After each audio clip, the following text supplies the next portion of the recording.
بسم اللہ الرحمن الرحیم۔ السلام علیکم۔ روزانہ واقعات سننے کے لیے اس چینل کو سبسکرائب کریں۔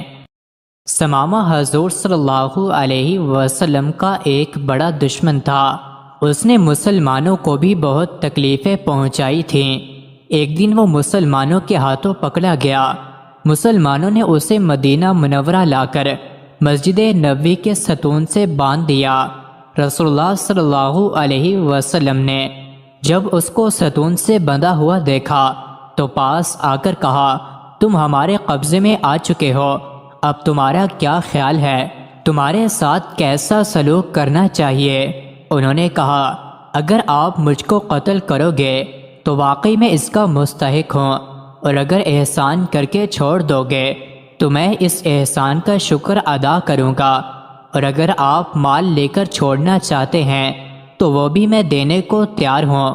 اس گفتگو کے بعد رسول اللہ صلی اللہ علیہ وسلم ان کو اسی حالت میں چھوڑ کر چلے گئے۔ پھر دوسرے دن بھی یہی سوال و جواب ہوا۔ تیسرے دن رسول اللہ صلی اللہ علیہ وسلم نے اسی سوال و جواب کے بعد ان کو معاف کر کے رہا کر دیا۔ ثمامہ پر اس کا بہت اثر ہوا۔ وہ مدینہ منورہ کے ایک باغ میں گیا اور نہا دھو کر مسجد میں آیا۔ رسول اللہ صلی اللہ علیہ وسلم اس وقت مسجد میں بیٹھے ہوئے تھے۔ ثمامہ نے کہا، اے محمد صلی اللہ علیہ وسلم، آپ کی ذات، آپ کے مذہب اور آپ کے شہر سے زیادہ مجھے کوئی محبوب نہیں ہے۔ اس کے بعد کلمہ شہادت پڑھ کر اسلام لے آیا۔ پھر اس نے کہا، اے اللہ کے رسول، میں عمرے کے ارادے سے جا رہا تھا کہ آپ کے سواروں نے مجھے راستے ہی میں پکڑ لیا۔ آپ صلی اللہ علیہ وسلم نے انہیں عمرہ پورا کرنے کا حکم دیا۔ جب مکہ پہنچے تو کفار مکہ نے کہا، ثمامہ بے دین ہو گیا۔ انہوں نے کہا کہ میں بے دین نہیں ہوا، بلکہ میں تو اسلام لے آیا ہوں۔ یاد رکھو، اب رسول اللہ صلی اللہ علیہ وسلم کی اجازت کے بغیر غلے کا ایک دانہ بھی یمامہ سے مکہ نہیں آ سکتا۔ حضرت ثمامہ رضی اللہ عنہ یمامہ کے رہنے والے تھے۔ عمرہ پورا کرنے کے بعد انہوں نے یمامہ جا کر غلہ رکوا دیا۔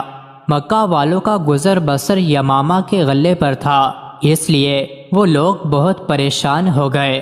اہل مکہ نے رسول اللہ صلی اللہ علیہ وسلم سے اس کی شکایت کی تو آپ صلی اللہ علیہ وسلم نے حضرت ثمامہ رضی اللہ عنہ کو حکم دیا کہ غلہ نہ روکو۔ چنانچہ حضرت ثمامہ رضی اللہ عنہ نے دوبارہ غلہ بھیجنا شروع کر دیا۔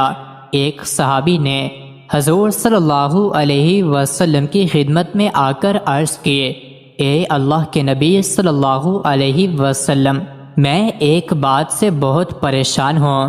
جس وقت آپ صلی اللہ علیہ وسلم کی محبت ہمارے دلوں میں لہریں مارتی ہے، ہم حاضر ہو کر آپ صلی اللہ علیہ وسلم کی زیارت سے اپنی آنکھوں کو ٹھنڈا کر لیتے ہیں، لیکن جنت میں آپ صلی اللہ علیہ وسلم بہت اعلیٰ درجوں پر ہوں گے اور ہم نیچے کے درجے میں ہوں گے۔ وہاں اگر آپ کی زیارت نہ ہوئی تو ہمیں جنت کا کیا لطف آئے گا؟ چنانچہ اسی وقت جبرائیل علیہ السلام آئے اور آ کر اطلاع دی۔